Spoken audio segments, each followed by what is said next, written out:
Hello friends, welcome to only IAS Hindi. सभी दोस्तों का बहुत बहुत स्वागत है। तो आज हम पहुंच गए हैं बच्चों चैप्टर नंबर 70 विधि आयोग यानी लॉ कमीशन।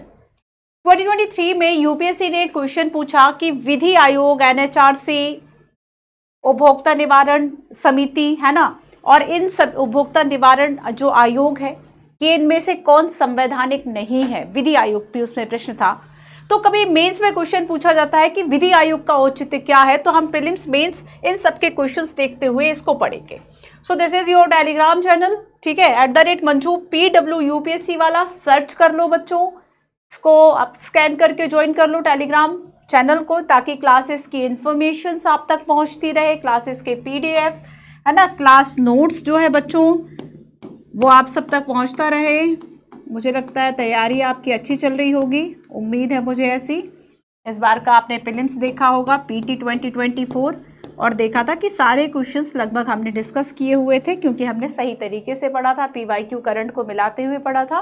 और इसलिए आप सभी ने देखा, एक वीडियो भी अवेलेबल है जिसमें हमने चर्चा की है कि इस बार के क्वेश्चंस कहाँ से आए हैं, मतलब कौन कौन से क्वेश्चंस किस डेप्थ में पूछे, क्या नेचर रहा क्वेश्चन का, उसको हमने डिस्कस करा। एक बार आप उसको देख लेना, ठीक है। सो आज हम बात करेंगे लॉ कमीशन ऑफ इंडिया की। 70 चैप्टर तो 70 तो पहुंच चुके हैं, अब मुश्किल से ये एक आपका 1 मंथ और लगेगा और ये आपकी बुक फिनिश हो जाएगी। अब हम मेंस के लिए भी कुछ कुछ कोशिशें करते रहेंगे कि मेंस के लिए आप सभी को कुछ मटेरियल जो है वह दिया जाए। चलिए, सो फिलहाल हम बात करते हैं विधि आयोग की। विधि आयोग लॉ कमीशन,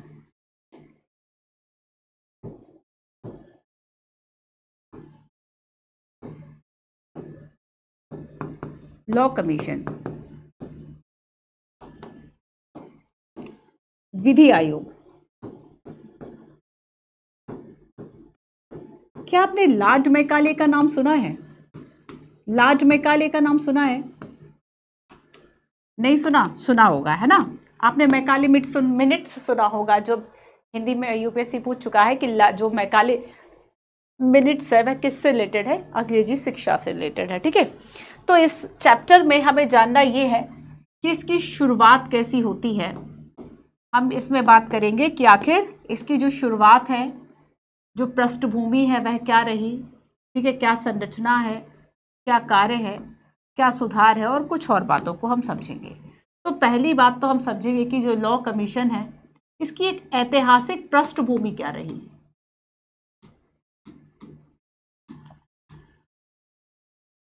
ऐतिहासिक पृष्ठभूमि मतलब शुरुआत कैसी होती है, कैसे होती है, हमें इसकी जो आवश्यकता है आखिर वह क्यों है। तो हम सबसे पहला डिस्कशन यही करेंगे। फिर हम बात करेंगे अब तक कितने आयोग गठित किए गए, उन पर हम चर्चा करेंगे। अब तक गठित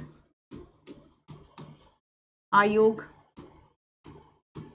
तो कितने गठित हो गए? 22वां विधि आयोग अभी चल रहा है ना, 22वां विधि आयोग।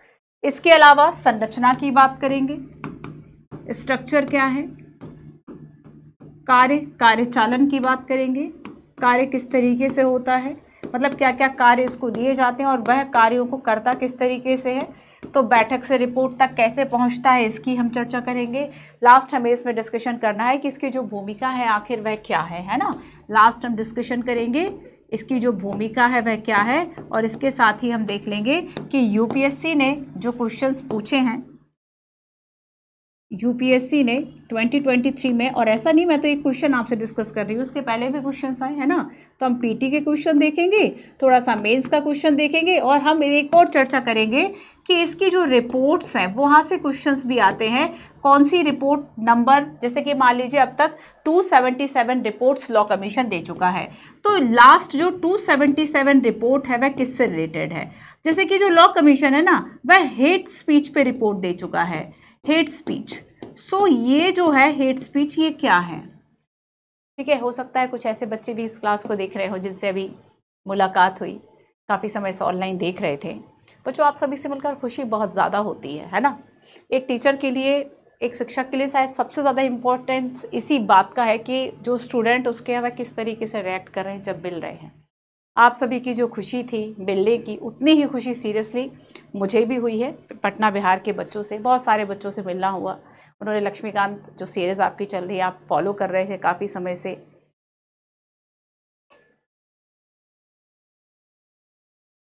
है ना। तो काफ़ी बच्चों ने कहा कि सीरीज़ अच्छी चल रही है, उन्हें काफ़ी समझ में आता है। हम आगे भी जो है वह इसको इसी तरीके से कंटिन्यू रखेंगे और पूरी कोशिश करेंगे कि हम सरल से सरल भाषा में इसको समझा सकें। यूपीएससी के प्रीलिम्स और मेंस पॉइंट ऑफ व्यू के हिसाब से आपको हम ये शिक्षा दे सकें, है ना। सो लॉ कमीशन की बात हम आज की क्लास में करेंगे।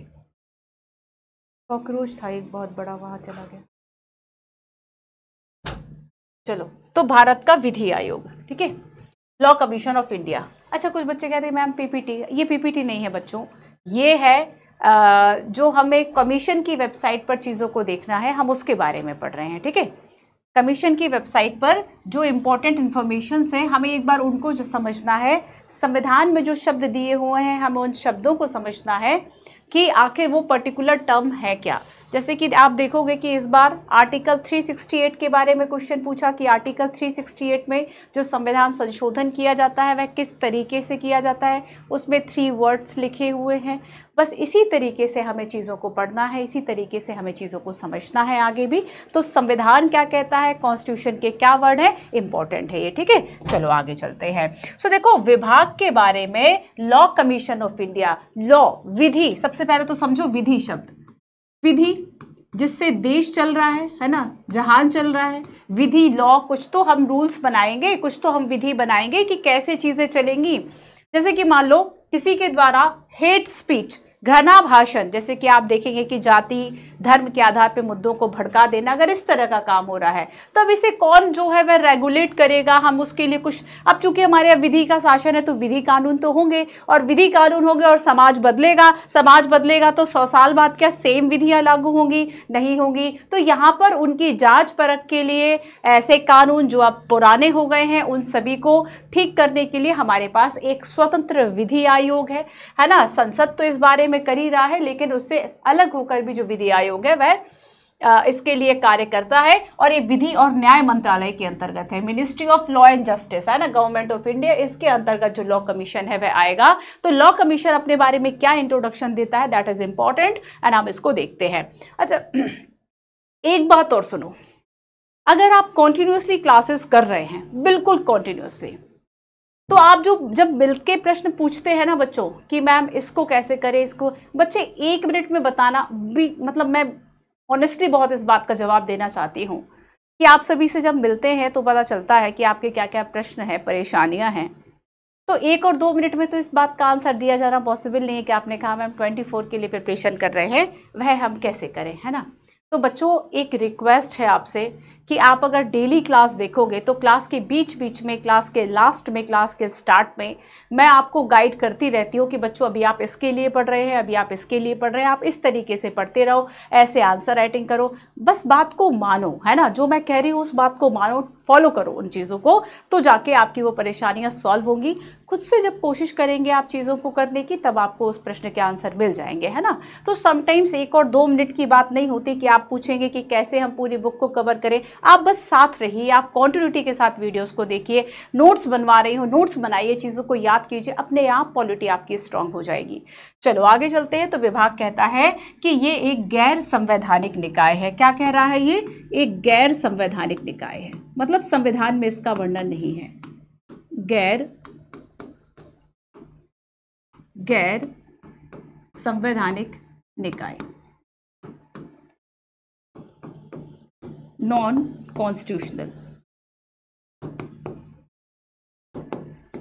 कॉन्स्टिट्यूशनल बॉडी है ये, ठीक है। गैर संवैधानिक निकाय है, और ये मतलब गैर संवैधानिक है, मतलब संविधान में इसके लिए कोई एक पर्टिकुलर डेडिकेटेड आर्टिकल नहीं है, ठीक है। अब देखो एक आर्टिकल है, आर्टिकल 362, यानी लिखती हूँ कंफ्यूज हो जाओगे, छोड़ो आगे बताती हूँ। ये विधि और न्याय मंत्रालय के अंतर्गत आएगा। विधि विभाग की एक अधिसूचना के द्वारा इसका मेन काम क्या है, कानून के क्षेत्र में अनुसंधान करना, विधि के क्षेत्र में अनुसंधान करना, कानून के क्षेत्र में अनुसंधान, ठीक है। अब देखो, अब होता क्या है, ये इसका मेन कार्य है कि जो कानून पुराने पड़ गए हैं, अप्रासंगिक है, आज उसका कोई महत्व नहीं है, अब जैसे कि देखो पुलिस सुधार की बात होती है कि 1800 का कोई कानून था, आज से 200 वर्ष पुराने कानून से हमारी वर्तमान पुलिस प्रशासन व्यवस्था संचालित हो रही है। डेफिनेटली हमारे लिए एक बहुत बड़ी प्रॉब्लम है कि आप 200 साल हो गए, आप कानून ना बना पाए। पुलिस प्रशासन एक ऐसी व्यवस्था जिससे जो समाज है वह कंट्रोल है, और हम समाज में अपराध और इन सभी चीजों के लिए पुलिस हमारे लिए जरूरी है। आप इतनी जरूरी चीजों के लिए अब तक रिफॉर्म्स नहीं कर पाए। तो यहां पर एक आर्टिकल की हम बात करेंगे जो कि है आपका आर्टिकल 372, और ये कहता है कि कोई भी जो कानून जो ब्रिटिशर्स के समय बने थे वो तब तक लागू रहेंगे जब तक उसमें संशोधन करके या नई विधि को प्रस्तुत नहीं कर दिया जाता। बस चल रही है व्यवस्था, इतना समय नहीं मिला संसद को कि वह इस काम को कर ले, है ना। चलो आगे चलते हैं। आयोग विचारार्थ विषयों के सरकार को रिपोर्ट देता है ना। सुप्रीम कोर्ट, उच्च न्यायालय द्वारा किए गए संदर्भों पर विषय, अब तक हम देखेंगे कि लगभग 277 जो रिपोर्ट है वह दे चुका है। जैसे कि एक एक मुद्दे पर एक एक रिपोर्ट होती है उसको दे चुका है। भारत का विधि आयोग कानूनों के उत्कृष्ट विचार, उत्तेजक और महत्वपूर्ण समीक्षा देता है कि क्या इसमें चेंजेस करने चाहिए, क्या कानूनों की समीक्षा है, पुराने कानून अप्रस्त, जैसे कि भारतीय हम न्याय संहिता की बात करें, दंड संहिता की बात करें, तो अब नई विधि बन गई। इस बार आप देखेंगे कि 3 जो है वह इम्पोर्टेंट अधिनियम बने हैं, जिसमें कि हमने न्याय की बात की थी, कुछ हमने जिसमें कि हमने अच्छा एक बात ये भी की थी कि अगर मान लो कोई आपराधिक मामला नहीं है तो आप हथकड़ी नहीं लगा सकते, तो कानून में सुधार ही तो है ना। विधि आयोग इसको प्रस्तावित करता है। तो बस इसी तरह की चीजें हैं बच्चों। अब आओ एक क्वेश्चन दिखाती हूँ, क्वेश्चन से शुरू करेंगे। प्रश्न है, ये 2023 का प्रश्न है। प्रश्न को जल्दी से देखो, क्या पूछा था यूपीएससी ने कि भारत में निम्न संगठन या निकाय पर विचार कीजिए, और इसमें पहला था राष्ट्रीय पिछड़ा वर्ग आयोग, मानव अधिकार आयोग, विधि आयोग और राष्ट्रीय उपभोक्ता विवाद निवारण आयोग। पूछा है कितने संवैधानिक है, व्हाट इज संवैधानिक, कॉन्स्टिट्यूशनल। कॉन्स्टिट्यूशनल मतलब इसके लिए पर्टिकुलर एक डेडिकेटेड आर्टिकल है कॉन्स्टिट्यूशन में, वो कॉन्स्टिट्यूशनल होते हैं, ठीक है। कितने संवैधानिक निकाय हैं। सबसे पहले आओ बात करते हैं पिछड़ा वर्ग आयोग की, नेशनल कमीशन फॉर ओबीसीज, है ना, बीसीज लिखते हैं इसको। आपने जाना होगा, पढ़ा था हमने कि 102वां संविधान संशोधन हुआ था 2018 में, और इस संविधान संशोधन के द्वारा क्या किया गया था बच्चों, इसको संवैधानिक दर्जा दे दिया गया था, और एक इसके लिए पर्टिकुलर डेडिकेटेड आर्टिकल था 338B। तो ये तो आपका कॉन्स्टिट्यूशनल हो गया, संवैधानिक हो गया ना, क्योंकि इसके लिए पर्टिकुलर डेडिकेटेड कॉन्स्टिट्यूशन में आर्टिकल है। सेकंड देखो, मानवाधिकार आयोग की बात करेंगे। तो मानवाधिकार आयोग हमने जाना था कि 1993 में एक एक्ट लाया गया था, और इस एक्ट के द्वारा स्टैब्लिश किया गया था, तो हम इसको वैधानिक आयोग कह रहे हैं। अब चूंकि वैधानिक कह रहे हैं तो ऑब्वियस सी बात है, संवैधानिक तो नहीं है। विधि आयोग की चर्चा हम आज कर रहे हैं। हमने सबसे पहले इसी बात को जाना कि ये कैसा है, गैर संवैधानिक है, मतलब संविधान में इसकी बात नहीं की गई है ना, गैर संवैधानिक है। और चौथा, अगर हम उपभोक्ता विवाद निवारण आयोग की बात करेंगे, ये भी आपका कैसा है, एक वैधानिक आयोग है, ठीक है। एस्टैब्लिशमेंट किया गया संसद के द्वारा, एक्ट लाया गया, वैधानिक आयोग। जैसे कि आपने पहले उपभोक्ता जो अधिनियम था 1986, फिर 2019 में नया आया, तो आपने ये सारे एक्ट सुने। तो जब एक्ट के द्वारा किसी बॉडी को स्टैब्लिश किया जाता है तो वो स्टैट्यूटरी हो जाती है, वैधानिक हो जाती है। तो इस तरीके से फर्स्ट तो है, बट सेकंड, थर्ड और फोर्थ नहीं है। पूछा क्या है कि संवैधानिक निकाय है, so option number A is the right answer. आया समझ में, ये 2023 का क्वेश्चन था। हमने कुछ नहीं पढ़ा, केवल एक लाइन, सिंगल लाइन पढ़ी हमने, और उससे हमारा क्वेश्चन जो है वह निकल के सामने आ गया आंसर, ठीक है। तो चलो आओ मैं कुछ रिपोर्ट्स की बात करती हूं। तो मेन जानते हो लॉ कमीशन का काम आखिर है क्या, लॉ कमीशन कर क्या रहा है, ये विधि आयोग कर क्या रहा है।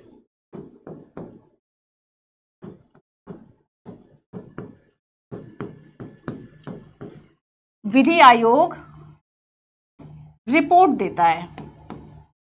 किस चीज की रिपोर्ट देता है, विधियों की रिपोर्ट देता है, संहिताओं की रिपोर्ट देता है ना। विधियों का संहिताकरण करता है, मतलब नई विधियां बनाता है, संहिताकरण हो गया, ठीक है। संहिताओं को बनाना, विधिकरण करना, संहिताकरण करेगा। तो विधि आयोग कर क्या रहा है कि जो पुराने कानून हैं उसमें बदलाव करना,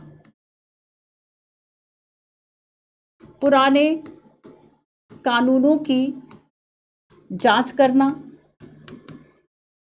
जो अप्रासंगिक हैं, अब उसका मतलब ही नहीं है। जब ब्रिटिशर्स थे तब उसके हिसाब से चीज़ें थी, अब नहीं है, वो ब्रिटिशर्स नहीं है। तो जो अप्रासंगिक कानून है उनकी पहचान करके उनको हटाना, है ना। नए कानून प्रस्तावित करना कि पहले साइबर क्राइम नहीं था, अब है, तो उसके लिए विधि लाए जाए।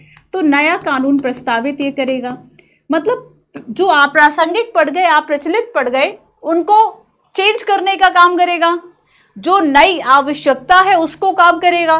तो ये विधि आयोग जो है वह रिपोर्ट करेगा, है ना। और विधि आयोग जो रिपोर्ट कर रहा है, ये किसको रिपोर्ट करेगा? ये करेगा कानून व न्याय मंत्रालय को। कानून व न्याय मंत्रालय, है ना, इसको अपनी रिपोर्ट देता है। तो अब तक ये लगभग 277 रिपोर्ट्स दे चुका है, 270। अब यूपीएससी देखो कैसे क्वेश्चन पूछ लेता है कि कौन सी रिपोर्ट किससे संबंधित है, वही मैं आपको बता रही हूं। जैसे कि आप एक रिपोर्ट पढ़ो, रिपोर्ट नंबर 285 में ये कहता है, रिपोर्ट संख्या 285, आपराधिक मानहानि पर कानून, ठीक है। फिर 283 कहता है लैंगिक अपराधों से बालकों का संरक्षण अधिनियम, पॉस्को के तहत सहमति की आयु निर्धारित करना, 283, ठीक है, 283। इसके बाद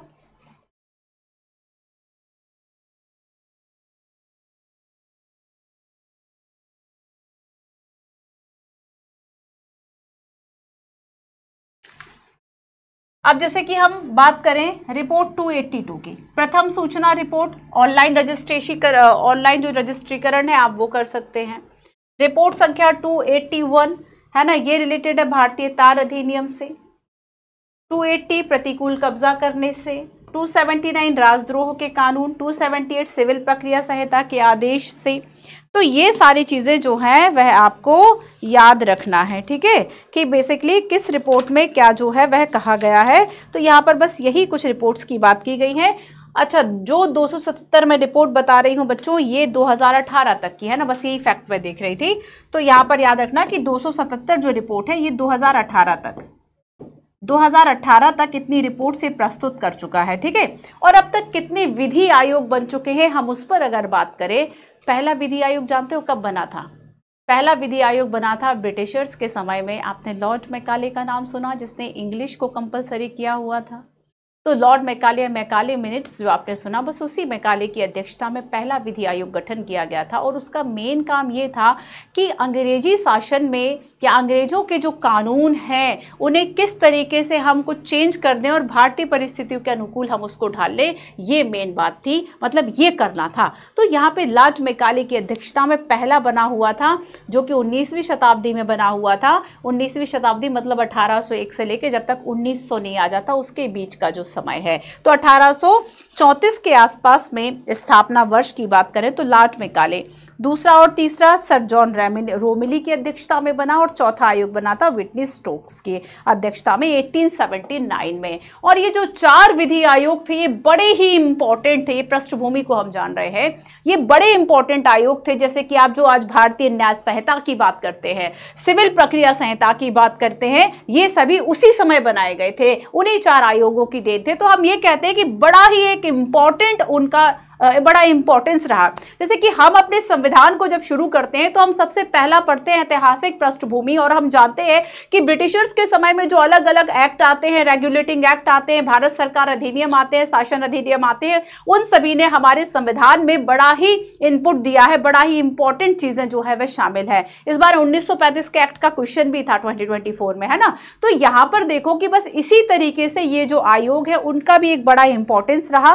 तो देखो कि बेसिकली पहला आयोग का गठन किया गया था, है ना। और उसके बाद से आओ जरा क्वेश्चन देखो, एक भारत सरकार ने स्वतंत्र भारत का प्रथम विधि आयोग, तो मैंने तो आपको जो 1835 बताया, ये मैं तो आपको बता रही हूं मैकाले की अध्यक्षता में बना था।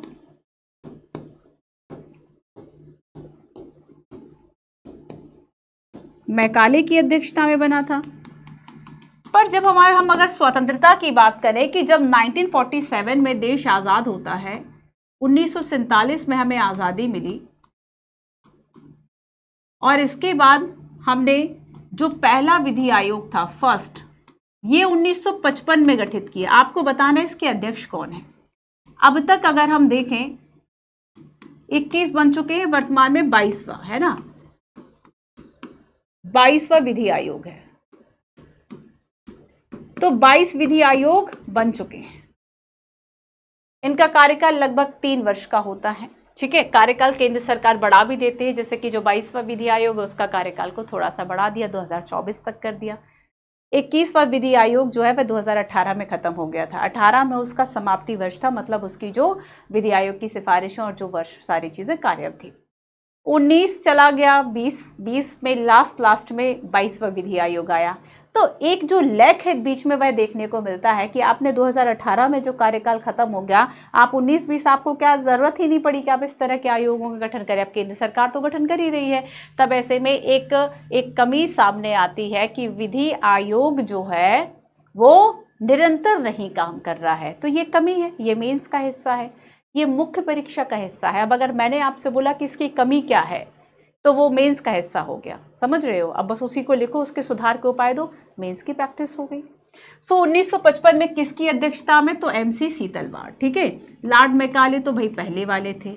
अब देखो हम ऋतुराज अवस्थी की बात करें तो जो ऋतुराज अवस्थी है वर्तमान में जो आपका 22वां विधि आयोग है यही अध्यक्ष हैं, 22 है ना। और MP शाह ने कुछ सुधारों की बात कही थी, हम बात करेंगे कि MP शाह जो है ये जब बना, बताओ जरा कमेंट करके MP शाह कौन से विधि आयोग के अध्यक्ष थे। इन्होंने कई सुधारों का रिकमेंडेशन किया था कि ये जो सुधार है वह हो सकते हैं विधि आयोग के संदर्भ में। ठीक है, तो क्या आंसर होगा, MC सीतलवाड़। ठीक है, चलो आओ आगे चलते हैं। अब देखो, तो हमने जाना ऐतिहासिक पृष्ठभूमि की चर्चा कर चुके, कुछ चीजें लिखवा देती हूं।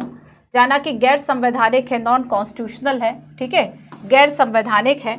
और इसके अलावा हम देखेंगे कि बेसिकली केंद्र सरकार के आदेश से निश्चित कार्यकाल के लिए इसका जो गठन है वह किया जाता है। लॉ कमीशन, विधि आयोग केंद्र सरकार के आदेश से गठन कैसे होता है, केंद्र सरकार करेगी, केंद्र सरकार के आदेश से गठन होगा, एक निश्चित अवधि के लिए होगा।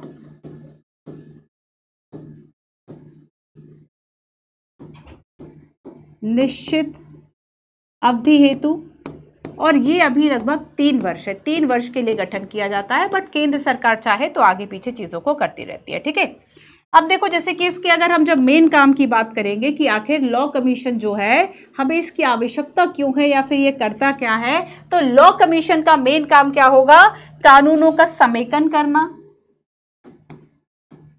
कानूनों का समेकन, संहिताकरण, संहिताबद्ध करना, समेकन करना, संहिताकरण, विधायी उपायों की अनुशंसा, विधायी उपायों की अनुशंसा करना, सिफारिश करना। और इसकी जो सिफारिशें ये केंद्र सरकार को देगा कि इसमें ये चेंज कर दो, ये सिफारिश ही तो हो गई। तो सिफारिशें जो हैं वह इसकी बाध्यकारी नहीं है, मतलब केंद्र सरकार चाहे तो माने, ना माने तो कोई बात नहीं, तो सिफारिशें जो हैं वह बाध्यकारी नहीं है। इसलिए जब हम सुधारों की बात करेंगे तब एक प्रश्न मन में आता है, मतलब एक सुझाव मन में आता है, और वो ये है, मतलब कई विधि आयोग भी इस बात को कह चुके हैं कि विधि आयोग की जो सिफारिशें हैं वह बाध्यकारी बना दो, है ना। विधि आयोग की जो सिफारिश है अभी बाध्यकारी नहीं है, इसको बाध्यकारी बना दो। तो एक गैर वैधानिक परामर्शदात्री एक संस्था है। अब अगर देखो हम अंग्रेजी शासन के समय से देखें, इसकी ऐतिहासिक पृष्ठभूमि आखिर क्या थी, हम उसको थोड़ा सा देखते हैं, इसका बैकग्राउंड हम समझते हैं। ऐतिहासिक पृष्ठभूमि,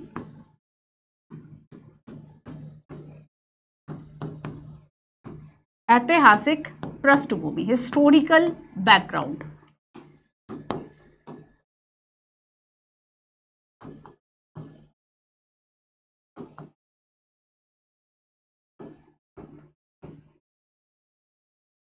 हिस्टोरिकल बैकग्राउंड है ना, ऐतिहासिक पृष्ठभूमि। सबसे फर्स्ट तो देखो कि अंग्रेजी शासन की अगर हम बात करें तो 19वीं शताब्दी में, 19वीं शताब्दी मतलब समझ गए, है ना, 1801 से लेकर 1900 तक। 1900 शताब्दी में, 19वीं शताब्दी में अंग्रेजी शासन के द्वारा, कॉलोनियल जो पीरियड था जब हम उपनिवेश थे ब्रिटेन के, अंग्रेजी शासन के दौरान 4 विधि आयोगों का जो गठन है वह किया गया था। 4 विधि आयोगों का गठन, 4 विधि आयोगों का गठन किया गया था। ठीक है, अब ये 4 विधि आयोग कौन से हैं जरा देख लो। तो फर्स्ट था 1834 में, अध्यक्ष थे लॉर्ड मैकाले, लिख लो जरा, अध्यक्ष थे लॉर्ड मैकाले। ठीक है, ये फर्स्ट था।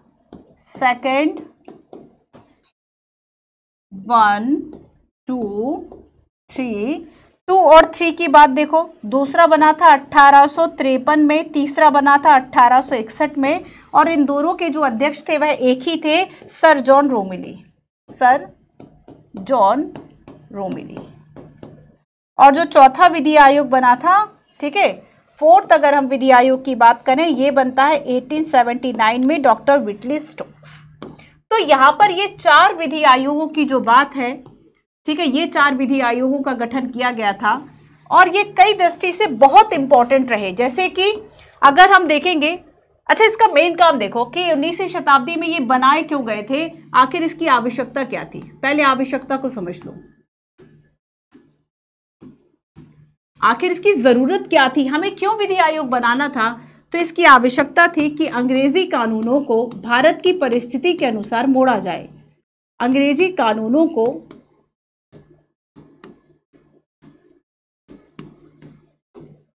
भारतीय परिस्थिति के अनुसार,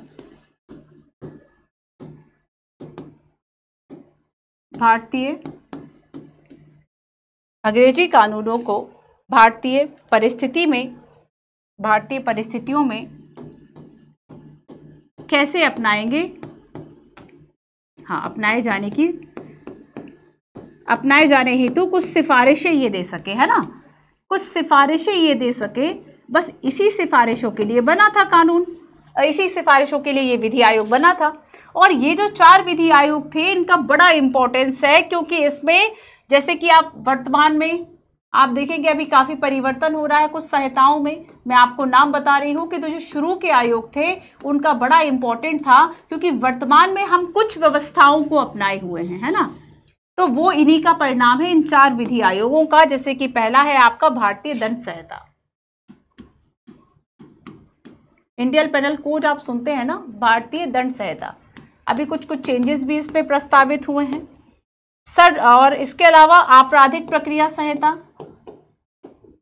सीआरपीसी आपने सुना है, आपराधिक प्रक्रिया संहिता।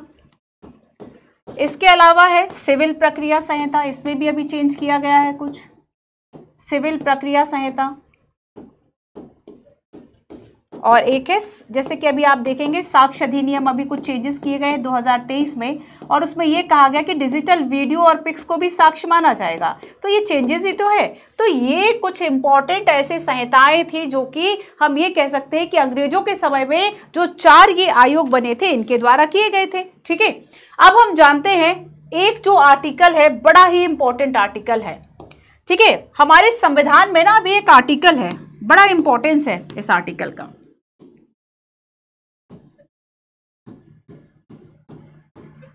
आर्टिकल 372। अब ये जो आर्टिकल है वह आखिर कहता क्या है, जरा इसको देखो।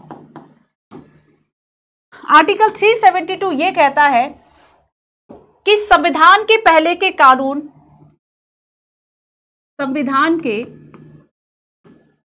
पहले के कानून मतलब जो पहले बन चुके थे, संविधान के, लिखो बच्चों साथ साथ लिखते चलो, पहले के कानून तब तक लागू बने रहेंगे, तब तक लागू बने रहेंगे जब तक कि उन्हें संशोधित या निरसित नहीं किया जाता। जब तक उन्हें संशोधित या निरसित नहीं किया जाता।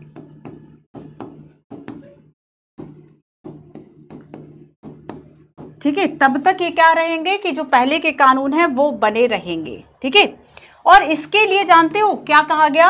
इसके लिए संसद के बाहर भी, मतलब संसद तो ठीक है काम कर ही रही है विधि बनाने का, इन सारी चीजों का, तो संसद के बाहर भी एक आयोग की जो मांग है वह की गई।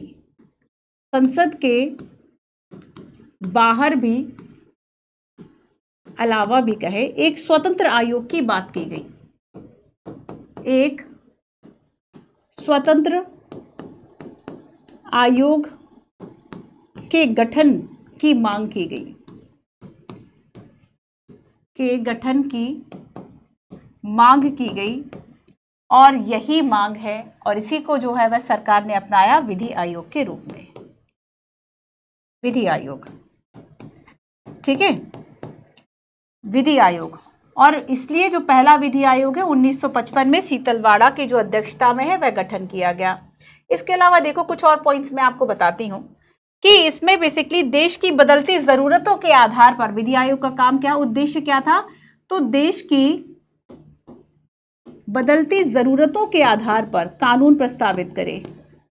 देश की बदलती, ऑब्वियस सी बात है कि 50 साल में सोसाइटी अगर बदल जाती है, 100 साल में सोसाइटी बदल जाती है, तो नियमों को भी तो बदलना चाहिए। पहले साइबर क्राइम नहीं था 50 साल पहले, 100 साल पहले, तो आवश्यकता नहीं थी। पहले ठगी प्रथा थी तो सरकार ठग के लिए लेके आती थी। पहले बाल विवाह और दास प्रथा और ये सारी चीज़ें थी तो उसके लिए कानून लाती थी।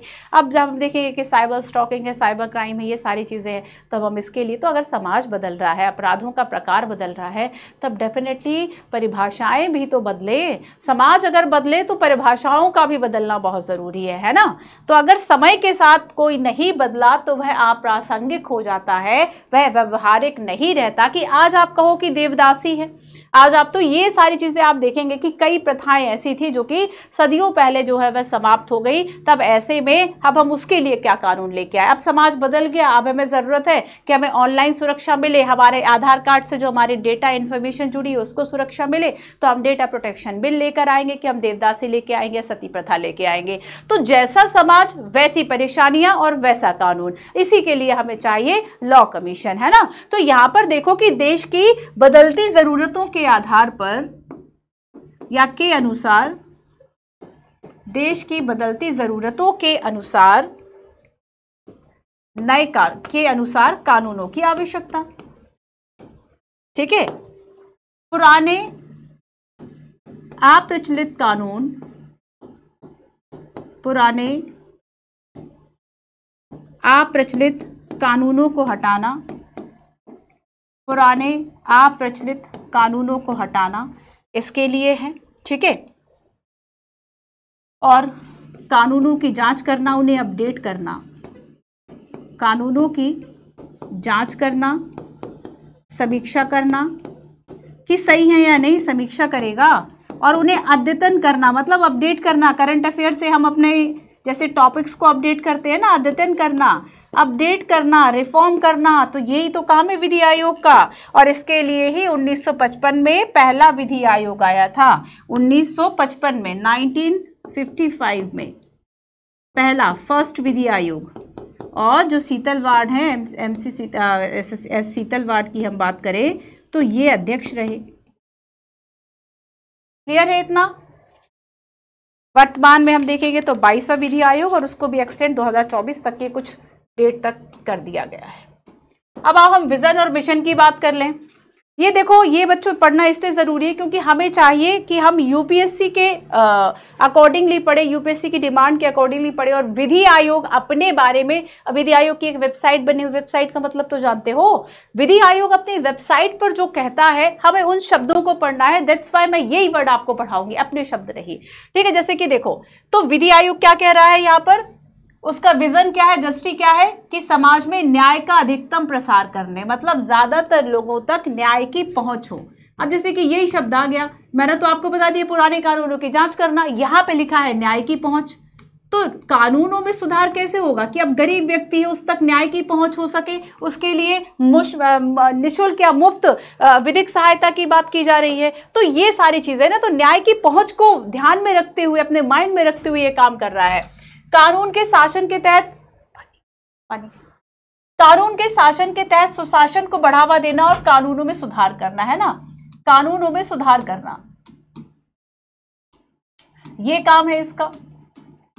तो ये इसका लक्ष्य है, ये इसका विजन है, जिस दृष्टिकोण को रख के काम करता है। ठीक है, इसके अलावा देखो इसका मिशन क्या है, तो विधि आयोग के विचारार्थ विषय, मतलब जो उसके विचार के लिए रखे गए हैं, दैट इज कॉल्ड विचारार्थ। अन्य बातों के साथ साथ अप्रचलित कानूनों की समीक्षा करना, उनका निरसन करना, उनको हटाना, गरीबों को प्रभावित करने वाले कानूनों की जांच करना और सामाजिक और आर्थिक विधानों के लिए लेखा परीक्षा करना, न्यायिक प्रशासन की प्रणाली की समीक्षा करना, यह सुनिश्चित हो सके समय की उचित मांगों के लिए ये उत्तरदायी है। तो कानूनों को समय के अकॉर्डिंगली वह कितनी इंपॉर्टेंस है उसकी, उसी के हिसाब से चीजों को करेगा। तो ये क्या करेगा इसके लिए, अच्छा एक बात और, डीपीएसपी आपने सुना, भारत के जो नीति के निदेशक सिद्धांत है। तो अगर हम डीपीएसपी की बात करें, नीति के निदेशक सिद्धांतों में ये कहा गया है कि गरीबों के लिए निःशुल्क और मुफ्त सहायता की बात की गई, विधिक सहायता, तो वो कैसे दी जा सकती है, उसके लिए सुधार की बात करना।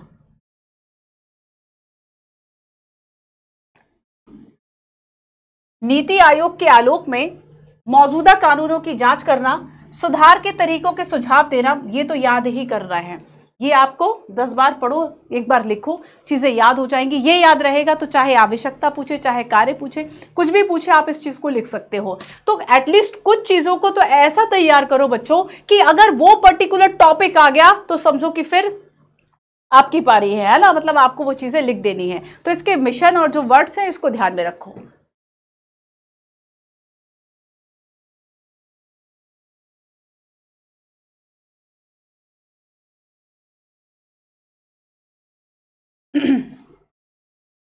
तो डीपीएसपी के आलोक में मौजूदा कानूनों की जांच करना, सुधार के तरीके, संविधान की प्रस्तावना में निर्धारित, जो जब संविधान कहता है सामाजिक आर्थिक राजनीतिक न्याय हो, अब न्याय कैसे हो, कानून तो बनेगा, कानून कैसा हो, विधि आयोग बता तो रहा है, सिफारिशें कर तो रहा है, भले बाध्यकारी है इसकी, बाध्यकारी नहीं है इसकी सिफारिशें, सलाहकारी है ना।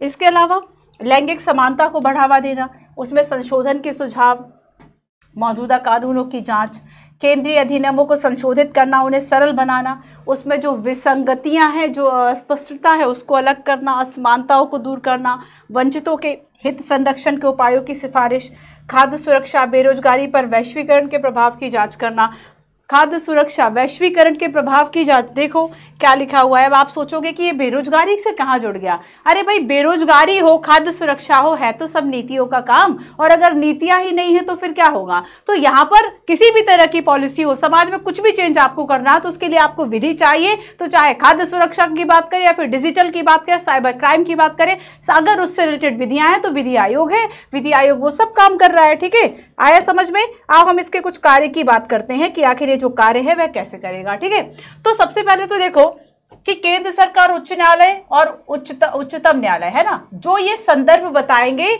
उसके आधार पर वो चीजों को रेगुलेट करने का काम करेगा। कि उच्चतम न्यायालय ने कहा कि हेट स्पीच पर आप विधि बताइए कि क्या विधियां हैं और उसमें क्या नया प्रस्तावित सुधार संशोधन हो सकता है। तो लॉ कमीशन वो रिकमेंड करेगा। तो केंद्र सरकार काम दे दे, उच्चतम न्यायालय काम दे दे और उच्च न्यायालय काम दे दे, तो इन सभी को कार्य करने के लिए, इन सभी को देखने के लिए वह करेगा। ठीक है, ये उसके काम होंगे। इसके अलावा कभी कभी विषय के महत्व को ध्यान में रखते हुए अपने आप से भी कुछ विषयों को ले लेता है, तो ये उसके कार्य होंगे। ठीक है, तो ये विभाग कार्य करेगा। अब देखो कि ये आखिर कार्य कैसे करता है, उसका पूरा एक प्रोसीजर है। ये कार्य कैसे करेगा उसका एक प्रोसीजर है, लेकिन उसके पहले मैं इसके कुछ कार्यों की बात करती हूं। वैसे तो हम देख चुके हैं विधि आयोग के कार्य, कुछ और समझ लो, है ना।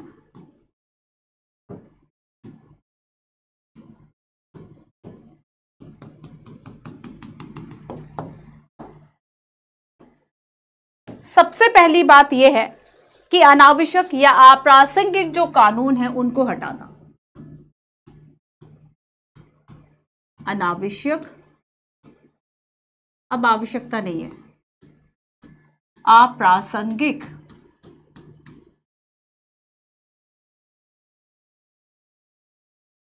अप्रासंगिक कानूनों को हटाना।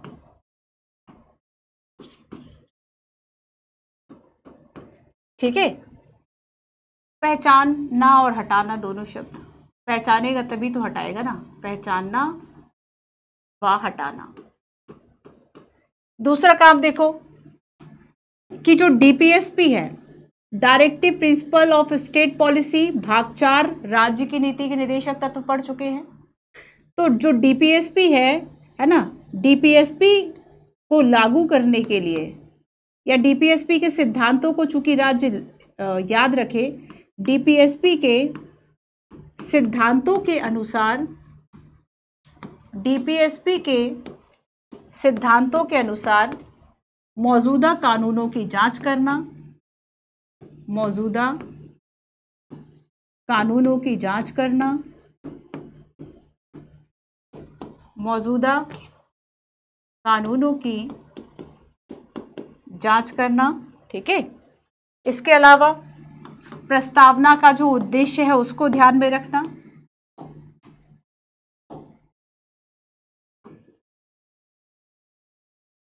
प्रस्तावना में कई तरह की न्याय की बात की गई ना, तो प्रस्तावना के उद्देश्यों को ध्यान में रखते हुए कानूनों में सुधार की बात करना, प्रस्तावना के उद्देश्यों को ध्यान में रखना, है ना। इसके अलावा नेक्स्ट है कानून और न्यायिक प्रशासन पर विचार करना, कानून, न्याय व विधिक प्रशासन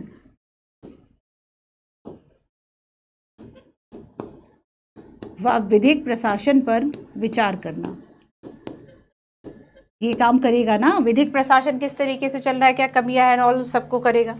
इसके अलावा विदेशी अनुसंधान की बात भी इसमें की जाती है कि अगर केंद्र सरकार को लग रहा है कि विदेशों में कुछ अनुसंधान इस संदर्भ में किया जाता है तो उसके भी जांच सहयोग की बात करना। ठीक है, गरीबों की सेवा के लिए कानूनी प्रक्रिया,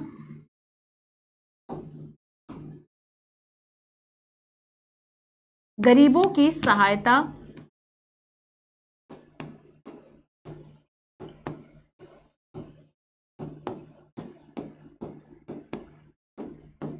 व न्याय पहुंच हेतु, न्याय वितरण, न्याय पहुंच शब्द लिख लो, याद रहेगा, मतलब उन तक न्याय पहुंचाना है ना। न्याय पहुंच हेतु प्रक्रिया लागू करना, प्रक्रिया लागू करना, विधान बनाना, प्रक्रिया लागू करना। केंद्रीय अधिनियमों को सरल बनाना, अस्पष्टता को खत्म करना, केंद्रीय अधिनियमों को सरल बनाना। जो अधिनियम है ना, केंद्रीय अधिनियमों को, देश के लिए जो केंद्र सरकार अधिनियम बनाती है, एक्ट बनाती है, केंद्रीय अधिनियमों को सरल बना देना। उनमें कोई विसंगति है, मतलब दो कानून कुछ अलग अलग बात कह रहे हैं, उसको ठीक करना, कोई अस्पष्टता है उसको दूर करना, अस्पष्टता को दूर करना। ठीक है, तो ये सारे काम करने का जो काम है वह किसका होगा, विधि आयोग का होगा। क्लियर हो गया इतना, आगे चले नेक्स्ट। आगे नेक्स्ट देखें कि इसकी जो कार्य प्रणाली है वह आखिर कैसी है। ठीक है, इसकी कार्य प्रणाली आखिर कैसी है, कार्य प्रणाली की हम बात करेंगे। ठीक है, देखो कार्य प्रणाली मतलब किस तरीके से काम करेगा। तो सबसे पहली बात तो हमने देखा कि जो आपका सुप्रीम कोर्ट है, जो आपका हाई कोर्ट है और जो आपका सेंट्रल गवर्नमेंट है, केंद्र सरकार है, ये क्या करेगा, आपको विषय सौंप रहा है कि आप इस विषय पर अपनी जो रिपोर्ट है वह तैयार करेंगे, है ना। इस विषय पर अपनी जो रिपोर्ट है वह तैयार करेंगे। तो अब उसके बाद ये क्या करेगा, और स्व प्रेरणा से भी डेफिनेटली, मतलब अपने आप। तो सबसे पहले तो ये संदर्भ प्राप्त होगा कि अच्छा इस संदर्भ में इस रिपोर्ट को हमें करना है, जैसे कि हेट स्पीच की ही हम बात कर ले। ठीक है, तो अपनी प्राथमिकता को तय करेगा कि ये कार्य हमें करना है।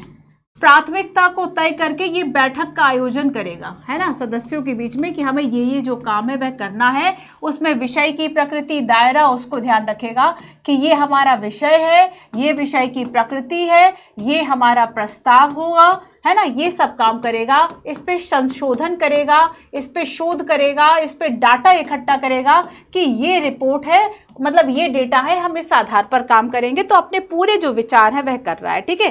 फिर इसके बाद ये क्या करेगा, कुछ प्रस्तावित सुधारों पर बात करेगा कि इसमें देखो ये तो 4-5 विधियां हैं, लेकिन अभी इसमें आगे जो है वह ये सुधार होने चाहिए, ये सुधारों की बात करेगा, ठीक है। और फिर देखो जब सुझाव और सारी चीजें होंगी, फिर ऐसे में ये कार्यचालन पत्र तैयार करेगा। ये कार्यपत्र एक तैयार करता है, और ये कार्यपत्र क्या होगा, सुधार क्या होगा, वही कार्यपत्र। और जब कार्यपत्र तैयार करेगा कि ये प्रॉब्लम्स हैं, ये समस्या है, इस चीज में समस्या को की रूपरेखा बनाएगा, फ्रेमवर्क बनाएगा। और इस रूपरेखा को बनाने के बाद ये क्या करेगा कि जनता के पास भेजेगा, जनता से सुझाव मांगेगा, जनता से सुझाव, जनता से विचार, जो हितधारक हैं जिनको नीतियां प्रभावित करेंगी उनसे विचार। उसके बाद ये क्या करेगा, अपनी एक अंतरिम रिपोर्ट देगा, ठीक है, अंतिम नहीं, अंतरिम रिपोर्ट, अंतरिम रिपोर्ट देगा। अंतरिम रिपोर्ट, इस पर विचार विमर्श होगा, और फिर बाद में फाइनल ये रिपोर्ट देगा। और ये फाइनल रिपोर्ट किसको देगा, बाद में फिर क्या करेगा, फाइनल रिपोर्ट देगा कानून व न्याय मंत्रालय को, कानून व न्याय मंत्रालय, इसको ये फाइनल रिपोर्ट देगा। आया समझ में। तो ये पूरा एक तरीका हो गया। क्या क्या तरीका हो गया, फिर से जरा देखो कि शुरू ये करेगा कि सुप्रीम कोर्ट है, हाई कोर्ट है, सेंट्रल गवर्नमेंट है, केंद्र सरकार है, इसके द्वारा सबसे पहले एक काम सौंपा जा रहा है। ये स्वप्रेरणा से भी काम करता है कि खुद से हमें ये काम करना है। विषयों को देखेगा, संदर्भ प्राथमिकताओं को तैयार करेगा, बैठक करेगा, विषयों की प्रकृति, प्रस्ताव, शोध की बात करेगा, क्या प्रस्तावित सुधारों, कार्यपत्र वो बना के जनता से मांगेगा, अंतरिम रिपोर्ट बनाएगा, फाइनल रिपोर्ट, और कानून न्याय मंत्रालय को ये जो फाइनल रिपोर्ट है वह सौंप देगा। तो इस तरीके से मतलब ये इसकी पूरी एक कार्यप्रणाली हो गई कि इसकी शुरुआत कहां से हो रही थी। तो शुरुआत का भी थोड़ा सा ध्यान रखो, शुरू हुआ था मामला जो है वह सुप्रीम कोर्ट, हाई कोर्ट और सेंट्रल गवर्नमेंट के द्वारा किसी पर्टिकुलर विषय को देने से, वहां से चीजें जो है वह स्टार्ट हुई थी। आया समझ में। अब आगे चलते हैं, अब आगे चलते हैं और अब हम बात करेंगे जैसे कि अच्छा रिपोर्ट की हम बात कर रहे हैं। अब देखो कि यहाँ पे क्या लिखा है, न्यायमूर्ति ऋतुराज अवस्थी और 22वां विधि आयोग। तो यहाँ पर बात किसकी की जा रही है कि 22वें विधि आयोग की। और ये जो है ये खुद आयोग ने जो रिपोर्ट दी है ना उसी का स्क्रीनशॉट है, ये उसी की वेबसाइट से हमने देखा है। और देखो इसमें क्या लिखा हुआ, पहली लाइन पढ़ना, मैं पढ़ रही हूँ, आप मत पढ़ो, आपको दिख नहीं रहा होगा, मैं पढ़ती हूँ।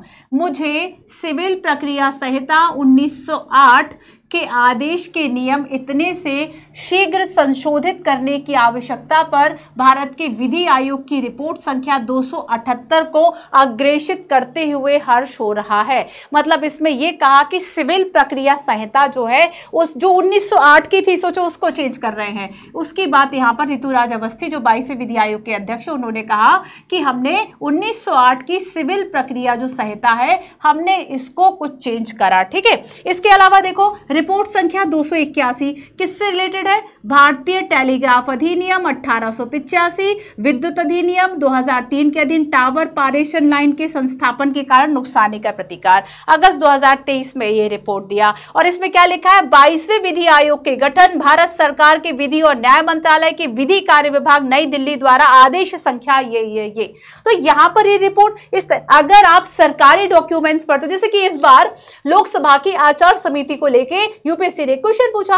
अब अगर आप आचार समिति का मतलब जो लोकसभा ने आचार समिति तो वो गजेटेड प्रकाशित करती है ना, जैसे कि ये रिपोर्ट्स आती हैं, तो अगर आप उसकी पहली और दूसरी लाइन पढ़े तो अब आपको जाना तो सरकार में ही है ना, तो गवर्नमेंट के डॉक्यूमेंट से ही तो क्वेश्चन आते हैं। बच्चों थोड़ा सा अपने दिमाग को खोलो, कि कहाँ से क्वेश्चंस आते हैं, मैं बताती हूँ, इसलिए क्लास में थोड़ी सी मेहनत करो। अभी 1 घंटे की क्लास कर ली, नोट्स बना लिए, रिवीजन कर लिया, सारी चीजें ठीक है, बट थोड़ा सा तो एक्स्ट्रा करो कि ये रिपोर्ट्स पढ़ो। आप इतना ज्यादा हम फोन यूज करते हैं, आप अपने स्क्रीन टाइम को मेजर करो कि मेरा स्क्रीन टाइम तो 4 घंटे 5 घंटे है, इंस्टा रील का इतना है, यूट्यूब रील्स का इतना है, व्हाट्सअप कॉल का इतना है, उस सबको कम करके गवर्नमेंट की वेबसाइट्स, न्यूज, गवर्नमेंट क्या रिपोर्ट लेके आई है उसको सुनो, उससे आपको वर्ड्स पता चलेंगे। जैसे कि इस बार अभी राष्ट्रपति द्रौपदी मुर्मू जी के द्वारा जो तीसरा कार्यकाल शुरू होता है, तो प्रधानमंत्री नरेंद्र मोदी को शपथ दिलाई, उसके अलावा साथ में जो बाकी के संघ के मंत्री थे उनको शपथ दिलाई। वो 2 बार मैं कर रही थी कि मैं और मैं, उसके बाद आगे की लाइन जो मंत्री और प्रधानमंत्री वो बोल रहे थे, तो एक पद की शपथ, एक गोपनीयता की शपथ। अगर आपने इस बात को देखा होता तो आपके दिमाग में ये क्वेश्चन आता कि भैया ये 2 बार क्यों बोल रही हैं और 2 बार क्यों ये लोग शपथ ले रहे हैं, एक बार में क्यों नहीं इकट्ठी शपथ लेते। तो एक बार पद की शपथ, एक बार गोपनीयता की शपथ। तो जितना ज्यादा आप गवर्नमेंट की इन चीजों से जो है वे जुड़े रहेंगे उतना ज्यादा आपको बेनिफिट है। ठीक है, अब आगे देखो, भारत सरकार का विधि आयोग, और यहां पर रिपोर्ट संख्या 278 है ना, और ये किससे जुड़ी है, सिविल प्रक्रिया संहिता 1908, इसकी बात यहां पर हो रही है। तो ये इस तरीके से जो क्या लिखा है, सेवानिवृत्त मुख्य न्यायाधीश कर्नाटका उच्च न्यायालय के थे, तो न्यायमूर्ति ऋतुराज अवस्थी ये अध्यक्ष है 22वें विधि आयोग के, 22nd law commission of India, justice Rituraj Awasthi, former chief justice of high court of Karnataka. तो ये बातें थोड़ा सा आपको याद रखना है। अब देखो, मैं एक बात और आपको पढ़ा रही हूं कि ये कह रहा है कि मैं सिविल प्रक्रिया संहिता में संशोधन, तो व्हाट इज सिविल प्रक्रिया संहिता, तो ये अपनी रिपोर्ट में जो है वे सबसे पहले इसी को बताते हैं कि ये सिविल प्रक्रिया संहिता है। आओ जानते हैं, सिविल प्रक्रिया संहिता 1908, ठीक है। इसके पश्चात कहा गया ऐसी संहिता है जो सभी सिविल विवादों में न्यायालय की पद्धति और प्रक्रिया को शासित करती है। वर्षों से सिविल प्रक्रिया संहिता भारत में सिविल विवादों के नियम के लिए एक मार्गदर्शी प्रकाश स्तंभ के रूप में कार्य किया है। हमेशा यह सुनिश्चित करने की ओर ध्यान रहा है कि पक्षकारों की आर्थिक और सामाजिक हैसियत पर ध्यान दिए बिना सभी विवादों को समयबद्ध, उचित और साम्यपूर्ण तरीके से निपटाया जाए। सो सिविल विवादों में न्यायालय की पद्धति और प्रक्रिया को शासित करेगी सिविल प्रक्रिया संहिता, मतलब ये सिविल विवादों के नियम के लिए है, सिविल विवादों के नियम के लिए है। अब एक और रिपोर्ट मैं आपको बताती हूं, रिपोर्ट संख्या 180, जो मैं आपको रिपोर्ट संख्या 180 है ना, ये 2002, और इस रिपोर्ट में क्या कहा गया था, भारत के संविधान के अनुच्छेद आर्टिकल 23 के अंतर्गत आपको राइट, अभी भी तो राइट टू साइलेंस की बात की गई थी रिसेंटली भी, कि आपको अपने ही विरुद्ध क्या का अधिकार नहीं है, साक्ष्य होने का अधिकार नहीं है, है ना, कि आप खुद ही अपना अपराध कबूल कर ले। तो हम अपने विरुद्ध साक्ष्य कैसे हो सकते हैं, आर्टिकल 20। तो यहां पर आर्टिकल 23 क्लॉज, जैसे कि आप यूपीएससी क्वेश्चन पूछ रहे राइट टू साइलेंस, अब आपका ये तो राइट टू लाइफ का हिस्सा है, आप डेफिनेटली राइट टू लाइफ में भी, बट इसकी व्याख्या जब सुप्रीम कोर्ट जिस आर्टिकल को ध्यान में रखते हुए कर रहा है, हमें तो उसी के हिसाब से पढ़ना है। सो आर्टिकल 20 क्लॉज 3 ये कहता है कि राइट टू साइलेंस, चूंकि ये हमें मौन रहने का अधिकार देता है, मौन का अधिकार, तो राइट टू स्पीच आर्टिकल 19 में है, तो राइट टू साइलेंस आपका, कुछ लोग व्याख्या आर्टिकल 19 से भी करते हैं कि उसमें राइट टू स्पीच है तो मैं राइट टू साइलेंस भी दो, जैसे कि आर्टिकल 21 में राइट टू लाइफ है तो राइट टू डेथ भी दे दो, राइट टू डाई भी दे दो। तो यहां पर देखो आर्टिकल 21 तो बड़ा ही फेमस है। इस बार यूपीएससी ने फिर से क्या पूछ लिया, राइट टू प्राइवेसी पूछ लिया। राइट टू प्राइवेसी किस में आएगा, कोई बड़ी बात नहीं है, नेक्स्ट टाइम आपको देखने को मिल जाए राइट टू साइलेंस किस आर्टिकल में आएगा, आर्टिकल 20, और उसमें भी क्लॉज 3 में आएगा, ये ना 19 ना 21। तो जिस चीज को ध्यान में रखते हुए सुप्रीम कोर्ट व्याख्या कर रहा है, जिस चीज को ध्यान में रखते हुए कमीशन आयोग अपनी रिपोर्ट दे रहा है, हमें वो आर्टिकल पता होना चाहिए। So it's article 20 clause 3 right to silence. अब आओ स्वतंत्रता के बाद के कुछ घटनाक्रमों की हम बात करें कि आयोग ये बताता है कि किस किस में से, तो ये सारी चीजें हम पढ़ चुके हैं, चलो इसको अभी हम छोड़ देते हैं, ठीक है, इसको हम छोड़ देते हैं। आओ कुछ मुख्य सिफारिशों की हम बात करते हैं, कुछ मुख्य सिफारिशें, जैसे कि विधि आयोग ने 262वीं रिपोर्ट में आतंकवाद से संबंधित अपराध, आतंकवाद, ये किसमें कहा, 262 नंबर की जो रिपोर्ट थी, आतंकवाद से संबंधित अपराधों और राज्यों के खिलाफ युद्ध को छोड़कर सभी अपराधों के लिए मृत्यु दंड की सजा को समाप्त करने की सिफारिश की। कभी मृत्युदंड की सजा लिख रहे हो, लिखो कि विधि आयोग ये कहता है। कभी भी किसी भी विधि के बारे में लिखो, मेंस के लिए लिख रहे हो, सीधा लिख दो कि विधि आयोग इस संदर्भ में ये कहता है। राइट टू साइलेंस लिखो, सीधा लिखो कि विधि आयोग की ये नंबर की जो रिपोर्ट है भाई ये कहती है, आर्टिकल 20 क्लॉज 3 में ये जुड़ा हुआ है। चुनावी सुधार पर इसकी रिपोर्ट आती है, शासन में सुधार व स्थिरता के लिए रिपोर्ट आती है, लोकसभा और राज्य विधानसभा के एक साथ चुनाव करने के लिए रिपोर्ट आती है। तो विधि आयोग तो ये भी कहता है कि समान नागरिक संहिता जो है वह लागू की जाए। तो विधि आयोग जिस तरह के चुनाव, जिस तरह के सुधारों को प्रस्तावित करता है, जिस तरह की सिफारिशें करता है, दैट इज इंपॉर्टेंट। हो सकता है प्रश्न आ जाए कि हाल ही के वर्षों में विधि आयोगों के द्वारा इंपॉर्टेंट जो सिफारिशें हैं वह की गई हैं जिससे कि देश दुनिया समाज बदलेगा। बस लिखते रहो, 4-5 चीजें आती है, उसी पे पूरा बेस आंसर लिख दो। याद रखना कि जब 6 घंटे एक दिन में लिखना होता है, 1 घंटे में आप 3 घंटे में एक पेपर सॉल्व करना होता है। मेंस की बात कर रही हूं, 9 पेपर होते हैं, एक दिन में 2 पेपर देने होते हैं। आपके पास ये जरूरी होता है बच्चों कि आपको, जैसे कि मेंस के 9 पेपर, आपके मुख्य परीक्षा के मेंस के 9 पेपर और एक दिन में 2 पेपर, है ना। जैसे कि एक आपका हो रहा है जीएस पेपर 1 और एक आपका हो रहा है जीएस पेपर 2। जीएस पेपर 2 में आपका संविधान, पॉलिटी, ये सब चीजें आती हैं, है ना, सामाजिक न्याय एंड ऑल। तो ये आपका 3R, ये आपका 3R और आते जानते हो कितने, 20 क्वेश्चंस, 20 प्रश्न। और इन 20 प्रश्नों को 3 घंटे में अगर लिखना है तो आपको पता है कितना मिनट लिखता है पर क्वेश्चन, लगभग 8 मिनट के आसपास। इस स्पीड से जब आप लिखोगे 250 वर्ड, तब जाके मेंस के 9 पेपर पूरे कर पाओगे। और जब आप पूरे क्वेश्चन पेपर कर पाओगे तब जाके आपका सिलेक्शन जो है वह होने की संभावना होती है। 2-4 क्वेश्चन भी अगर आपकी हो जाता है, अगर 2-4 क्वेश्चन आपके छूट गए तो आप निपट गए। अब अगली साल फिर से प्रीलिम्स मेंस। जितनी जल्दी आप इस चक्रव्यूह से बाहर निकल जाए वो ज्यादा अच्छा है ना। तो आपने देखो कि अगर आपको चीजें क्लियर हैं, अगर आपको चीजें आती हैं, थोड़ी बहुत भी आती तो एटलीस्ट लिख पाओगे। कैदियों की पहचान अधिनियम 1920, ठीक है, कैदियों की, इसकी जगह आपराधिक प्रक्रिया अधिनियम 2022 को भारत के विधि आयोग के द्वारा प्रस्तावित किया। तो 2020 में गठित भारत के 22वें विधि आयोग के अध्यक्ष नियुक्त किए गए ऋतुराज अवस्थी, है ना। तो ये ऐसी कुछ मुख्य सिफारिशें। अब आओ, ये क्वेश्चन तो आपका हो गया, है ना, इसको हटा देते हैं। अब मेंस का एक क्वेश्चन और देखो, क्लास को हम खत्म करते हैं। क्वेश्चन कहता है विधि आयोग ना सिर्फ कानून मंत्रालय बल्कि अन्य विधि संस्थानों, जिसमें कि सर्वोच्च न्यायालय भी शामिल है, को विधि से संबंधित विशेषज्ञता प्रदान करने में प्रमुख भूमिका निभाता है। अतः विधि आयोग की कार्यशैली और क्षमता में और अधिक सुधार हेतु इसकी संरचना में सुधार करना आवश्यक है। व्याख्या कीजिए। तो यहां पर इसकी संरचना की बात हो गई। देखो, इसकी संरचना की जब हम बात करेंगे तो अध्यक्ष होंगे, कुछ सदस्य पूर्णकालिक होंगे, कुछ अंशकालिक होंगे, मतलब कुछ समय के लिए, कुछ पूरे समय के लिए, इस तरीके से होंगे। तो यहां पर अगर हम ये कहें कि चूंकि ये ना केवल कानून मंत्रालय बल्कि सर्वोच्च न्यायालय को भी विधि की जो विशेषज्ञता है वो प्रदान करने में इंपॉर्टेंट इसकी भूमिका है, तब ऐसे में क्या इसमें और सुधार किए जा सकते हैं। सो मैं आपको ना कुछ एग्जाम्पल्स देती हूं। जैसे कि देखो, जो 21वां विधि आयोग था,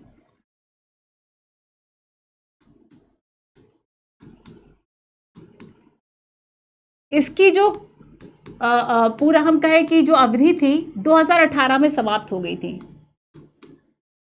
2018 में समाप्त हो गई, ठीक है।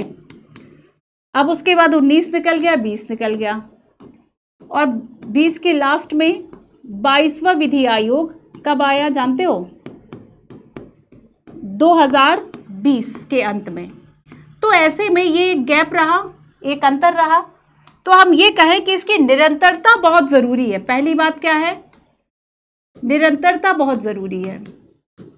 इतना बड़ा देश है, अगर आपको ठीक से चलाना है तो विधियों को तो ठीक से रखना होगा, तो इसके लिए निरंतरता बहुत जरूरी है। आवश्यकता इस बात की है कि अगर 3 साल का कार्यकाल है तो जब जैसे कि अभी मान लो 2024 तक इसको स्ट्रेच कर दिया गया 22वें विधि आयोग के कार्य अवधि को, कार्यचालन अवधि को, इसकी रिपोर्ट्स की अवधि को, तो जब ये खत्म हो उसको पहले ही अगले 23वां विधि आयोग आप बना दो और उसको काम सौंप दो कि ये विधि है, उसकी पहचान कर लो। पर काम तो मंत्री मिनिस्टर्स ही करते हैं ना। अगर वही ठीक से काम नहीं कर रहे तो कैसे वे विधि आयोग बनाएंगे, कैसे वे उसको काम सौंपेंगे। ये काम सोचो कि अगर हम ये कहें कि आज भी हमारी पुलिस व्यवस्था चीजें 1800 और 1900 के नियमों से संचालित हो रही है और हम खुद को दम भरते हैं, हम 21वीं सदी में हैं और 19वीं सदी के कानून है, तो क्या आपको नहीं लगता कि ये हम बहुत प्रोग्रेसिव है, फिर हम आगे बढ़ रहे हैं या हम पीछे हट रहे हैं? तो डेफिनेटली प्रॉब्लम्स है, सिस्टम में प्रॉब्लम्स है। सांसदों की ये परेशानियां हैं, जो हमारे एमपीज है, मिनिस्टर्स है, मंत्री है, इनकी परेशानियां, ये सोच ही नहीं पाते कि हमें कानूनों को भी बदलना है। अब देखो यही बात है कि पार्लियामेंट में ये तो रिपोर्ट आ जाती है कि जो नौकरशाह ब्यूरोक्रेट्स है कि 2002 या 2000 के बाद जो रिपोर्ट आ रहे हैं उनमें एथिकल वैल्यूज कम है, उनके अंदर सहानुभूति कम है, लेकिन अपने बारे में कोई नहीं बताता कि भाई पहले के मंत्री मिनिस्टर्स के बीच में एक सौहार्द होता था कि जो सरकार बन रही है उसमें विपक्षी पार्टी के भी मंत्री होते थे। आज ऐसा पॉसिबल है? अगर मैं विदेशी दौरों पे जाते थे तो पता चला कि भाई दूसरी पार्टी है बट उसके ये मंत्री बड़े होनहार है, उनको साथ में लेके जाते तो उस कमेटी में। आज आपको ये स्वस्थ परंपराएं दिखती है। तो यहां पर वही बात है कि अपनी बात कोई नहीं करता, अपनी कमियों की बात कोई नहीं करता। तो यहां पर सांसदों को फुर्सत नहीं है कि हुल जुलूल के मुद्दे उठाते हैं, लेकिन ये ऐसे मुद्दों को नहीं उठाते वास्तव में जिनकी जरूरत हो। कि देशद्रोह का अधिनियम, देशद्रोह की धारा की बात करें, अंग्रेज लाए थे क्रांतिकारियों के खिलाफ, आज भी आप इसके तहत भारतीयों पर ये कर रहे हैं। आप चेंज कर लेते ना, और भी तो तरीके हैं कि आप राष्ट्रीय, अगर आपको अखंडता एकता की बात करनी है, उसके खिलाफ कोई काम कर रहा है तो आप और तरीके के नियम बना लो ना, उनके उस तरह के नियम जो कि क्रांतिकारियों के खिलाफ। तो हमें एक शक की निगाह से हम उन लॉ, उन कानूनों को देखते हैं। तो क्या आवश्यकता है कि हमें बेसिकली हमें एक तो निरंतरता की जरूरत है और दूसरी बात है कि सरकार इस पर थोड़ा सा ध्यान दे। सरकार ही तो नियुक्ति कर रही है ना, तो सरकार की जवाबदेहिता रहे, सरकार की जवाबदेहिता नहीं होगी तो कैसे करेगा, है ना। इसके अलावा देखो, जब हम इसकी नियुक्ति की बात करते हैं तो इसकी नियुक्ति को थोड़ा सा ध्यान में रखा जाए। विशेषज्ञ पर्सन, जैसे कि हम देखेंगे कानून विधियों की जानकारी हो, कोई फॉर्मर चीफ जस्टिस हो कहीं किसी हाई कोर्ट का, उसको अध्यक्ष नियुक्त करा जाता है और उसी स्तर के लगभग इसमें सदस्य भी होते हैं। तो राजनीतिक प्रक्रियाओं से मुक्त होकर, मतलब किसी तरह के ऐसे नहीं कि आप पॉलिटिकली कर रहे हो, ठीक है, आप राजनीति से आप दूर रहो और ये देखो कि कौन योग्य है, आप उसको दो, ठीक है। और साथ में देखो कि विधि आयोग अपनी जो रिपोर्ट्स पब्लिश कर रहा है, ठीक है, वो रिपोर्ट्स ऐसे मुद्दों पर जरूर हों जो कि ज्यादा इंपॉर्टेंट है। और लास्ट ये है कि जो ये सिफारिशें कर रहा है विधि आयोग, ये बाध्यकारी हैं नहीं है, तो ये सिफारिशों को बाध्यकारी बनाया जा सकता है। एक सॉल्यूशन है, सिफारिशें जो है उसको बाध्यकारी बनाया जाए। सो ये एक और सॉल्यूशन हो गया। 4-5 बातें भी आती है तो आपका आंसर हो जाएगा। इसलिए मैंने आपको बताया कि 4-5 चीजें इंपॉर्टेंट है बच्चों, इसको आप एक बार देख लो, ठीक है। आया समझ में? आज जल्दी से देख लेते हैं। सो हमने आज chapter number 70 law commission of India, so that is Telegram channel @Manju PW UPSC वाला, स्कैन करके ज्वाइन कर लो फॉर क्लासेस PDF नोट्स, है ना, एंड बाकी सारी चीज़ें। सो हमने जाना कि जो लॉ कमीशन है, ठीक है, लॉ कमीशन की ऐतिहासिक पृष्ठभूमि क्या है, अब तक कितने आयोग जो है वह गठित किए गए हैं, हमने उनकी भी बात कर ली, ठीक है। और हमने जाना यूपीएससी में 2023 में एक क्वेश्चन पूछा गया था, उसकी बात कर ली हमने, भूमिका और रिपोर्ट्स की बात भी कर ली, ठीक है। अच्छा देखो आगे देखो, तो हमने जाना कि लॉ कमीशन जो है वह केंद्र सरकार के आदेश से निश्चित अवधि जो कि 3 वर्ष की होती है उसके लिए गठित किया जाएगा। कानूनों का समेकन, संहिताबद्ध करना, उपायों को संशोधित करना, ये सारे इसके काम होंगे। हिस्टोरिकल बैकग्राउंड से आएंगे तो लॉर्ड मैकाले की अध्यक्षता में सबसे पहला जो है वह गठित किया गया था 1834 में, और इसका मेन काम ये था कि अंग्रेजी शासन के दौरान जो कानून बने हैं उनको भारतीय परिस्थितियों के अनुसार कैसे हम यूटिलाइज कर सके। तो इसकी आवश्यकता किस बात की है कि अंग्रेजी कानूनों को भारतीय परिस्थितियों में अपनाए जाने की सिफारिश। तो कई संहिताएं जैसे कि दंड संहिता, आपराधिक प्रक्रिया, सिविल प्रक्रिया, साक्ष्य अधिनियम, ये सारी चीजें होंगी, ठीक है। हमने फिर जाना कि एक आर्टिकल 372 है जो कि ये कहता है कि कोई भी विधि तब तक प्रभावी रहेगी। संविधान कब लागू हुआ था हमारा? 26 जनवरी 1950 लागू होने की बात करी हूं, पारित तिथि की नहीं, जो कि प्रस्तावना में दी हुई है। तो संसद के बाहर भी एक आयोग के गठन की बात हमने की जो कि विधि आयोग होगा और देश की बदलती जरूरतों के हिसाब से ये नए कानून प्रस्तावित करेगा। सो इसका विजन और मिशन हमें याद रखना है कि समाज में न्याय का अधिकतम प्रसार करने के लिए गरीब और ऐसा वर्ग जिस तक न्याय की पहुंच नहीं है उस तक पहुंच सके, उसकी प्रक्रिया बनाना, सुशासन प्रशासन को बढ़ावा देने के लिए कानूनों में सुधार करना, ये सारे काम इसके अंतर्गत आएंगे। एंड देन नेक्स्ट हमने बात की इसका कार्य क्या होगा, तो सुप्रीम कोर्ट, हाई कोर्ट और सेंट्रल गवर्नमेंट के द्वारा जो काम सौंपे जाएंगे उन कामों को ये शुरू करेगा, विषय को देखेगा, प्रकृति के लिए डेटा इकट्ठा करेगा, एक समस्या का पूरा प्रारूप बनाएगा, कुछ अंतिम रिपोर्ट बनाएगा, जनता से सुझाव मांगेगा और उसके बाद में जो फाइनल रिपोर्ट है वह कानून न्याय मंत्रालय के अंतर्गत देगा, जिसके अंतर्गत ये विभाग काम करता। आयोग कार्यों की हमने बात की थी कि प्रस्तावना के उद्देश्यों को ध्यान में रखना, कानून न्याय प्रशासन पर विचार करना, अनावश्यक अप्रासंगिक कानूनों को हटाना, डीपीएसपी प्रस्तावना है ना, कानूनों को लागू करना। सो ये सारी चीजें हैं। हमने रिपोर्ट की बात की कि जो न्यायमूर्ति ऋतुराज अवस्थी है 22वां विधि आयोग, और इन्होंने सिविल प्रक्रिया संहिता की रिपोर्ट को प्रस्तुत करते हुए बताया हुआ था कि सिविल प्रक्रिया संहिता का मतलब क्या है, कि सिविल विवादों में न्यायालय की पद्धति, प्रक्रिया और सिविल विवादों के नियमन के लिए एक मार्गदर्शी, एक प्रकाश स्तंभ के रूप में कार्य करेगी। वैसे ही 2002 में एक रिपोर्ट आई थी 180वें क्रमांक की रिपोर्ट, और ये क्या कहती है कि राइट टू साइलेंस की बात करती है, और इसने आर्टिकल 20 क्लॉज 3 के अंतर्गत राइट टू साइलेंस को शामिल करा था। इसके बाद हमने कुछ मुख्य सिफारिशों की बात करी, और हमने जाना कि मेंस के पेपर में आपको देखो बच्चों, अगर 3 घंटे आपको ये करना है कि 3 घंटे में आपको 20 क्वेश्चंस करना है, पूरी क्वालिटी से हो, तो उसके लिए साल भर मेहनत करनी पड़ेगी। और दैट्स वाई मैं अपनी हर एक क्लास में आपको एक क्वेश्चन बताती हूँ, और इसलिए हमने आज एक क्वेश्चन की बात की जो कि विधि आयोग के सुधार को लेकर है। 5 बातें हमने समझी कि निरंतरता के साथ गठन हो, सरकार जवाबदेह रहे, नियुक्ति हो, रिपोर्ट हो, और रिपोर्ट पर बाध्यकारी बनाया जाए। ठीक है, हमने जाना कि शुरुआत में एमसी सीतलवाड़ा जी जो है वह पहले विधि आयोग जो कि स्वतंत्र भारत के बाद बना था। ये इस तरह के टॉपिक्स, इस तरह के फैक्ट्स हमेशा याद रखो। ठीक है, चलो आगे हम चलेंगे। हमने जाना था कि विधि आयोग क्या करेगा, ये सारी चीज़ें। लास्ट में कुछ रिपोर्ट्स की बात की थी। सो कमेंट करके ज़रूर बताना सेशन आपको कैसा लगा, और हम आगे कोशिश करेंगे कि वीकडेज में आपको 4 और 5 क्लास देखिए 70 चैप्टर्स तक तो हम आ ही गए हैं ना। 70 चैप्टर आज हमारा हो गया, 92 चैप्टर्स हैं, है ना। बाकी आपके सब ऐसे चैप्टर्स बने, हम कोशिश करेंगे 5 डेज भी अगर क्लास देके करेंगे, लगभग 4 वीक्स 1 मंथ में आपकी ये जो लक्ष्मीकांत है वह पूरी फिनिश हो जाएगी। अब आप कब फिनिश कर रहे हैं ये आपके ऊपर है ना, इट्स अपॉन टू यू कि आप चीज़ों को कॉन्टिन्यूटी के साथ, रेगुलेशन के साथ, एकदम रेगुलरिटी अपनी मेंटेन करो। जितनी कॉन्टिन्यूटी आपकी रहेगी उस बात का मतलब यूपीएससी के प्रिपरेशन के लिए बहुत ज़रूरी है। ठीक है, कॉन्टिन्यूटी के साथ वीडियोस देखिए, नोट्स बनाइए, हर क्लास के पहले रिवीजन कर लो, 4-5 चैप्टर्स जो इसके पहले हो चुके हैं उसको रिवाइज कर लो। मिलता है अपने नेक्स्ट सेशन में। कमेंट करके ज़रूर बताएं वीडियो आपको कैसा लगा। Thank you.